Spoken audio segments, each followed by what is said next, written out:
Sri Ram's IAS, serving the nation since 1985. अब offline हो या online, we are the lifeline. Last week geopolitics में से एक मिथ तो टूट गया, दैट इज कि डिप्लोमेसी से ही होता है जियोपॉलिटिक्स। यहाँ पे पता चल गया है आज के दिन पे कि भाई दो स्टेट के लीडर्स इंटरनेशनल मीडिया के सामने चिल्ला चिल्ला के भी लड़ सकते हैं और यहाँ तक कि थ्रेटन कर सकते हैं कि भाई अगर आप मेरी बात नहीं मानोगे तो क्या होने वाला है, राइट? तो ये सारी जो चीजें हुई हैं लास्ट वीक, इसी से पूरा डोमिनेंट नैरेटिव बन चुका है कि क्या होने वाला है जियोपॉलिटिक्स में, और इसी चीज पे हम बात करें। Cut cut cut cut cut एकदम नहीं, Arjun will do this again, ठीक है? 1 2 3 स्टार्ट।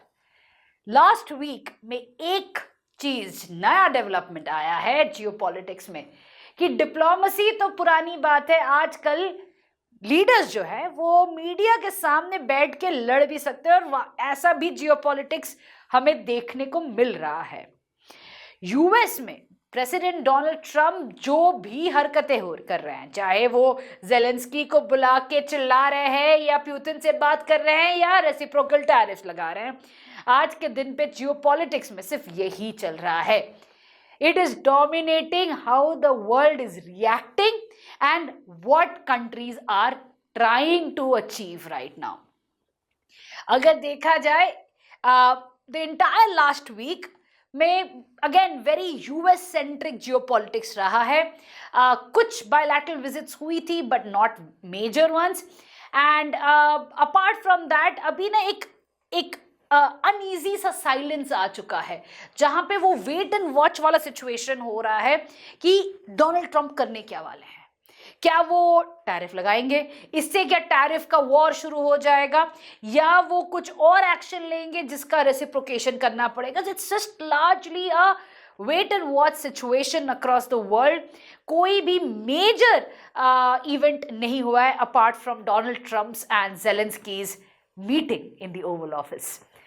चलिए आते हैं, as usual you can interact with me on Telegram as well as Instagram, और ये पीडीएफ मैं अपलोड कर दूंगी टेलीग्राम में so that you can follow the news.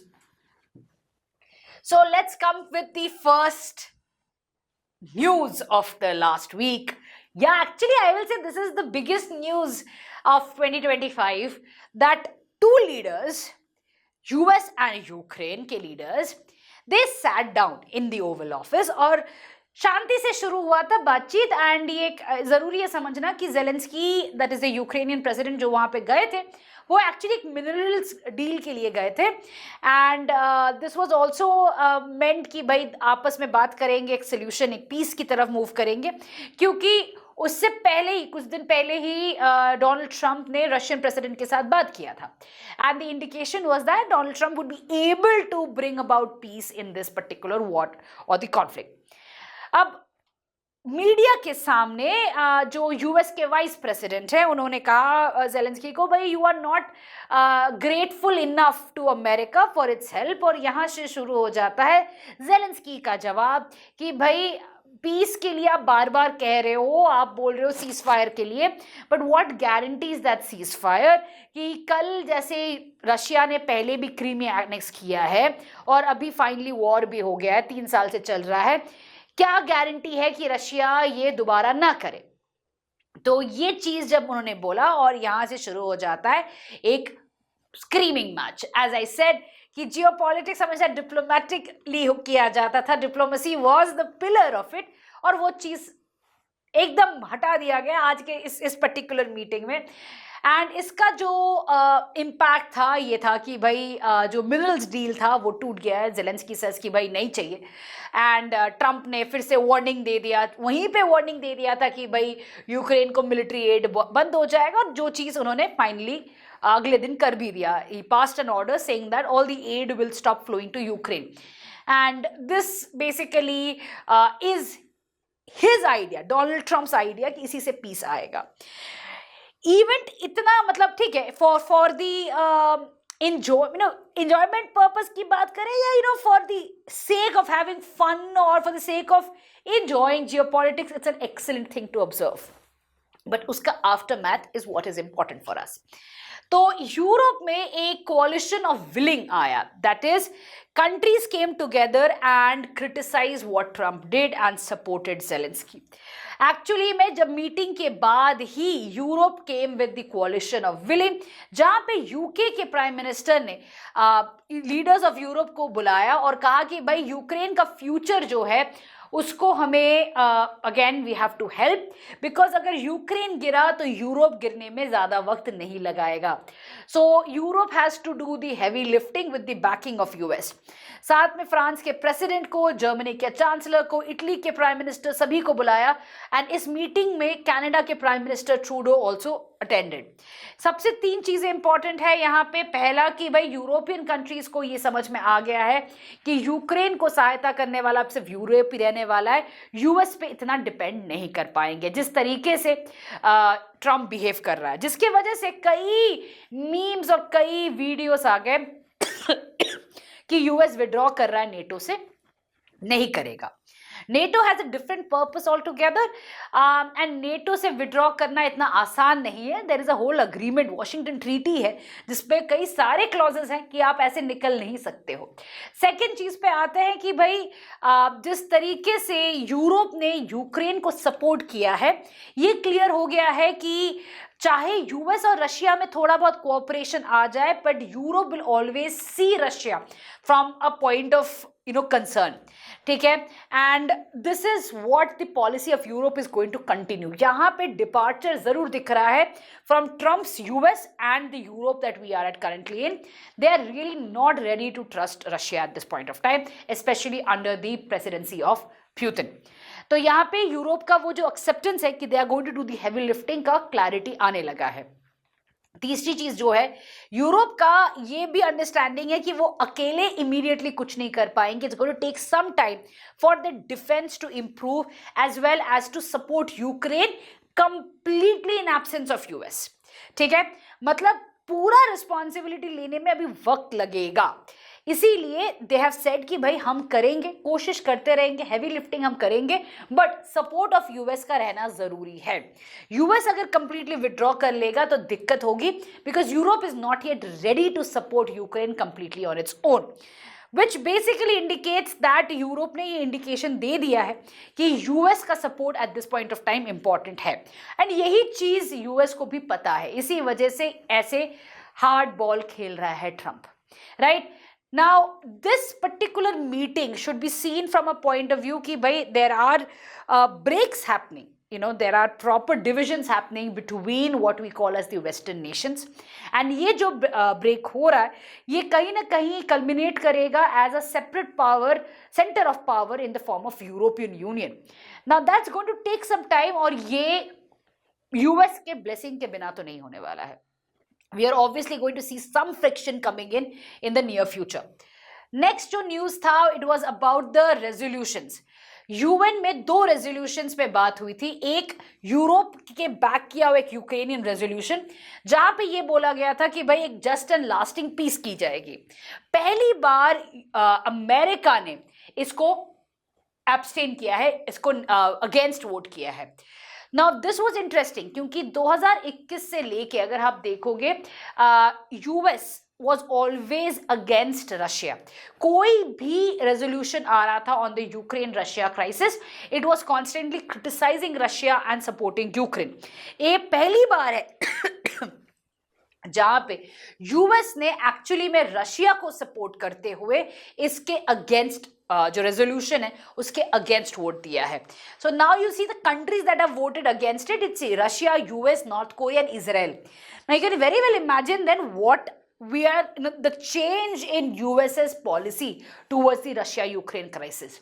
Second जो चीज था, यूएस ने खुद एक बैक किया था रेजोल्यूशन यूएनजीए में, जिसको खुद ही एब्सटेन कर गया क्योंकि the wordings were not appropriate according to the US itself. So US ने कुछ अमेंडमेंट के बाद एक और पुश किया था जहां पे the loss of life पे फोकस किया गया था, but US abstained, said that they are not happy with it, they want a more concrete one, and Russia of course voted against it.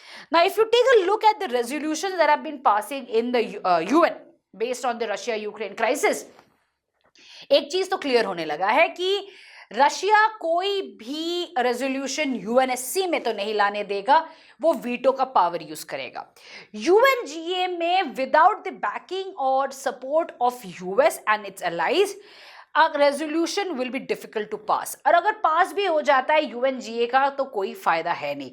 it's just a statement that the international community agrees upon, nothing can be done more than that on that basis। UNSC में veto power है, तो basically at this point of time resolutions are just being passed without any action oriented approach towards it। However, एक UNSC में एक resolution जरूर पास किया गया था 2774 में। दैट मीन्स अगर यूएनएससी में पास हुआ तो रशिया ने भी अप्रूव किया है। And the point that has been talked about in resolution 2774 is that कि भाई the resolution mourned the tragic loss of life and reiterated that the principal purpose of the UN is to maintain international peace and security। इतना ही है बस। So basically they did not criticize Russia or Ukraine, they kept it very simple saying that कि भाई बहुत civilian lives loss हो रही हैं and UN का प्राइमरी काम है इंटरनेशनल पीस मेंटेन करना, बस यहां तक कह के छोड़ दिया। So that is what the resolution 2774 came in, which was passed by the UNSC। So you can understand that even the UN has lost its bite when it comes to stopping this war।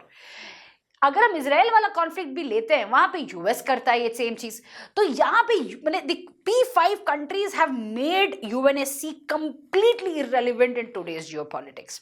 It's high time there is a reforms in UNSC, चाहे वो veto power को हटाया जाए या इसको और बड़ा permanent membership बनाया जाए and the nature of veto is then changed। वरना you're going to continue seeing these kind of things जहां पे एक भी actionable resolution नहीं लिया जा सकेगा and the wars will continue, right? So that is where I just wanted to highlight this is what happened last week। Next there was elections in Germany जहां पे conservative party came to power। Now this is where you do see a lot of videos on the rise of the right that came in and there was a lot of argument that कि भाई जिस तरीके से Germany का जो नया party जो power में आ रहा है, it also has very very rigid ideas about illegal immigration। they really want to start deporting the way Trump has done। ठीक है, तो यहाँ पे उनके जो कुछ आइडियाज हैं उसको लेके काफी लोगों ने कंसर्न शो किया है, but again you do see that there is a push towards addressing these issues in a far more radical way than before। 2024-25 से ये दिखने को लगा है कि countries are ready to take action on illegal immigration rather than talking about human rights which was earlier the case। तो कौन सी party power में आई है? क्रिश्चियन डेमोक्रेटिक यूनियन और उनकी ally Christian Social Union, they have come together. Okay, next news जो है कि US ने कहा है कि they want to restrict Chinese investment in critical areas. तो यूएस के प्रेसिडेंट डोनाल्ड ट्रंप ने एक MOU साइन किया है, मेमोरेंडम साइन किया है for the committee on foreign investment. कहा है कि भाई there will be restrictions on any Chinese investment in critical areas। Order कहता है कि China has been exploiting our capital and ingenuity to fund and modernize their military intelligence and security operations, posing direct threats। Investments would be allowed only if they serve American interest। तो इसके जवाब में China के ministry of commerce ने कहा है कि भाई यूएस वेपनाइज कर रहा है इकोनॉमिक इश्यूज को, right? They are now using economic issues and are kind of pushing China to take action, और यहाँ पे एक वॉर लाइक सिचुएशन क्रिएट किया जा रहा है। So this is what China has reciprocated to this particular memorandum. तो यहाँ से ये समझ में आ रहा है कि चाइना का जो इन्वेस्टमेंट फ्लो होगा वो धीरे धीरे कम हो जाएगा यूएस में।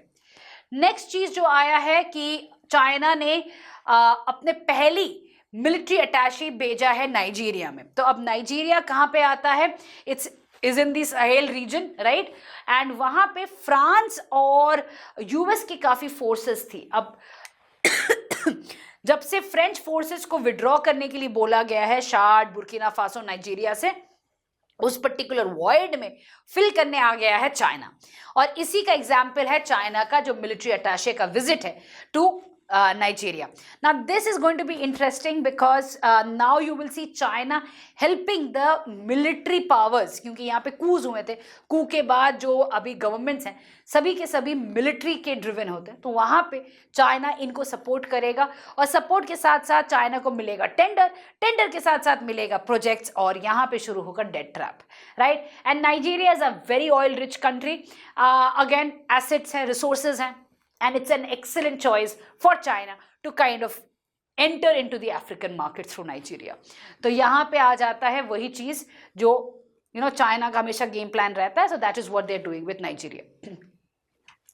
नेक्स्ट जो न्यूज था कि Taiwan accuses China for damaging undersea cable. तो ताइवान के जो कोस्टल गार्ड्स हैं उन्होंने एक चाइनीज कार्गो शिप को पकड़ा है, कहा है कि भाई उनके द्वारा एक undersea cable was damaged and इसे ना ग्रे जोन इंट्रूजन कहा गया है। ना I wanted to talk about this grey zone intrusion because this is a word that has been used repeatedly across different medias कि भाई ये एक हॉस्टाइल एक्ट है which is not triggering war but you are provoking the other country. ठीक है, इसको grey zone intrusion कहा जाता है कि आप वॉर नहीं कर रहे हो बट आप प्रोवोक जरूर कर रहे हो एक वॉर लाइक सिचुएशन के लिए। So that is what this entire action has been talked about as a grey zone intrusion. जो डिटेन्ड कार्गो शिप है वो चाइना फंडेड था, सारे जो उसमें सोल्जर्स थे, क्रू मेंबर्स थे, चाइनीज नेशनल्स थे, right. So this is about China. The next was a visit by the European Union's President Ursula von der Leyen to India, and there was an agreement to cooperate in trade, security and technology to enhance the mobility of the Indian workforce and students. अब important यहाँ पे news में दो चीज है, ठीक है। एक है कि जो विजिट था वो ईयू प्रेसिडेंट और कॉलेज ऑफ कमिश्नर्स का विजिट है। ये कॉलेज ऑफ कमिश्नर्स है क्या ईयू में? तो ईयू पे एक यूरोपियन कमीशन है जहां पे 27 मेंबर्स है इंक्लूडिंग द प्रेसिडेंट। एंड ये जो 27 मेंबर्स हैं ये एक different countries of European union से आते हैं, उनको अलग अलग प्रोफाइल दिया जाता है, राइट। तो कोई टेक्नोलॉजी पे काम कर रहा है, तो कोई इंडस्ट्री पे काम कर रहा है, तो कोई माइग्रेशन पे काम कर रहा है, तो everybody has different portfolios and they are all basically working on those portfolios, coming up with legislations and then debating about it. तो वो यूरोपियन कमीशन का काम है, राइट। तो जब ये कहा जाता है EU president and the college of commissioners, it is basically the European commission में जो कमिश्नर्स हैं उनका विजिट था टू इंडिया, ठीक है। साथ में जो नेक्स्ट चीज था कि भाई India welcome the EU's decision to join the Indo Pacific Oceans Initiative IPOI। Again this is an international organisation जो न्यूज में मेंशन किया गया है पासिंग में। IPOI इंडिया का इनिशिएटिव है, it is a voluntary initiative, कोई भी ट्रीटी नहीं है, right? So it's basically backed by two things. One is that the countries who are going to be part of this initiative, they believe in the free and fair Indo-Pacific. Second is they believe in rule-based order. इन दोनों चीज के basis में they are constantly saying कि हाँ भाई जो China कर रहा है वो गलत है and everybody has a right to transit through these waters, ठीक है। ये हमारा जो इंडिया का सागर पॉलिसी है इसके बेसिस पे ये IPOI किया गया है। IPOI के 7 पिलर्स हैं। कौन से 7 पिलर्स हैं? एक है आपका मैरीटाइम सिक्योरिटी, दूसरा है maritime ecology, maritime resources, capacity building and resource sharing, disaster risk reduction and management, science, technology and academic cooperation, trade connectivity and maritime transport. So these are the 7 pillars of IPOI and इसका mention जब EU में हुआ था, that's the reason why I said इसको briefly mention किया गया था, but it is important for you to take cognizance of. आते हैं नेक्स्ट न्यूज पे। अजरबैजान और पाकिस्तान के बीच में मीटिंग हुआ था जहां पे during his visit prime minister Sharif ने कहा है कि भाई बायलैटरल ट्रेड और इन्वेस्टमेंट को बढ़ाना पड़ेगा। तो both countries agreed to expand the bilateral investment to 2 billion USD and जो करंट स्टेट ऑफ ट्रेड है उसको भी और ज़्यादा इंक्रीज करना है क्योंकि काफ़ी लिमिटेड है। उसके अलावा एक MOU साइन किया गया है एक पाइपलाइन प्रोजेक्ट के लिए। अजरबैजान के पास ढेर सारा natural gas and crude oil है, तो कैस्पियन सी के पास है, तो वहाँ पे वो व्हाइट ऑयल पाइपलाइन बनाने की बात की गई है। Now this is something important to note that Armenia और अजरबैजान के बीच में जब वॉर हो रहा था तो आर्मीनिया को सपोर्ट किया था इंडिया ने, एंड अजरबैजान को टर्की और पाकिस्तान ने सपोर्ट किया था। And Azerbaijan has largely been a very close friend of Pakistan. ये जो ऑयल ट्रांजिट या ऑयल पाइपलाइन बनने वाला है, it is going to be actually very beneficial for Pakistan, and Pakistan has been supplying weapons to Azerbaijan. ठीक है, तो again a relation that we have to keep an eye out for, because हमें भी resources चाहिए, and Azerbaijan का जो location है बहुत क्रिटिकल है हमारे INSTC के लिए। ठीक है, so again a new friend is coming of Pakistan which we have to keep an eye out for. Next जो न्यूज था वो था UAE के crown prince visited Pakistan. 5 agreement sign किए गए हैं banking, mining, railways and infrastructure development में। Important ये है कि UAE has infused close to 10 billion USD in Pakistan. ठीक है, and third largest trading partner of Pakistan है। तो पाकिस्तान का ये जो रिलेशन है UAE के साथ, ये और डाइवर्सिफाई कर रहा है ना। इट इज अगेन, यहाँ पे मैं फिर से आती हूँ, इंपॉर्टेंट क्या है, इंपॉर्टेंट चीज है कि UAE इंडिया के साथ साथ पाकिस्तान को बैलेंस कर रहा है, इंटरेस्ट बेस्ड बैलेंसिंग है, राइट। एक लाइन में India is a growing economy, India के साथ हम we have a great trade relations with UAE, we have also a BITS bilateral investment treaty with UAE, we are also kind of developing soft power interactions and UAE का investment flow कर रहा है। But UAE धीरे धीरे पाकिस्तान के साथ भी not at the scale of India but is also at a much lower scale is also investing in Pakistan and having good relations with it. अब ये क्यों कर रहा है UAE? It's a very simple answer, it's a bilateral relation, multiple partners के साथ align कर रहा है, and this is again interest based, right. There is no zero sum game कि इसके साथ दोस्ती होगी तो उसके साथ दुश्मनी होगा, ऐसा नहीं होता है। It is just a dehyphenation policy, दोनों के साथ रिलेशन रख रहा है UAE, and that is what is happening right here as well in this visit. The next news is on Syria. जो HTS का ट्रांजिशनल गवर्नमेंट है, that is the Hayat Tahrir al शम का जो गवर्नमेंट है, उन्होंने एक कॉन्फ्रेंस रखा था जहां पे उन्होंने बात किया है एक नए सीरियन कॉन्स्टिट्यूशन पे। इंटरेस्टिंग बात है, यूरोपियन यूनियन ने भी जो सैंक्शंस लगाए गए थे असाद गवर्नमेंट के समय पे, वो धीरे धीरे हटाना शुरू कर दिया है, एंड जैसे जैसे सैंक्शंस हट रहे हैं, जो ट्रांजिशनल गवर्नमेंट है is trying to have better relations with these partners, European Union हो जाए, GCC हो जाए, टर्की हो जाए, ऐसे कंट्रीज के साथ। साथ में ये न्यू जो कॉन्स्टिट्यूशन फॉर्म करना चाहते हैं, they want that again it is done on the basis of modern ideas of justice and authority sharing and things like that. Now how the constitution is framed and what is the power sharing, ये तो अभी देखने वाली बात है।